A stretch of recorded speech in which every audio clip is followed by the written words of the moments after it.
As a child, I was always interested in science fiction. I mainly read science fiction books.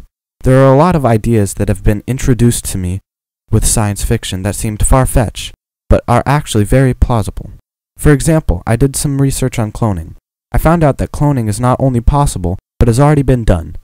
There have been clones of several animals including sheep, cats, and camels. Expanding on the subject, cloning humans is also possible. The only reason there aren't just clones waltzing about in the world is because there are still a lot of flaws in the process. However, many years down the road, scientists who specialize in cloning could perfect the art. Nancy Farmer revolves around the idea of cloning humans in her book, The House of the Scorpion. In this book, clones are treated as animals or pets. At the beginning of this story, Matt was down on his luck and left out of everything just because he was a clone. Nancy Farmer also writes about a girl who is exactly what her title says she is in a book, A Girl Named Disaster. This is entirely what Matt is. Disaster. Everything that Matt has ever had that was sentimentally valuable has been destroyed at one point or another, leaving him isolated and alone. She touches people's emotions, and that's why she's so popular with teens these days. Most teenagers have felt a sense of desolation at one time or another in their life.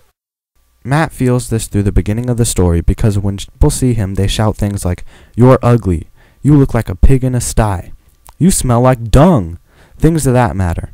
Matt actually does have a very important purpose. You just don't find out why he was created until you're nearly finished with the novel. There were 36 embryos in the beginning.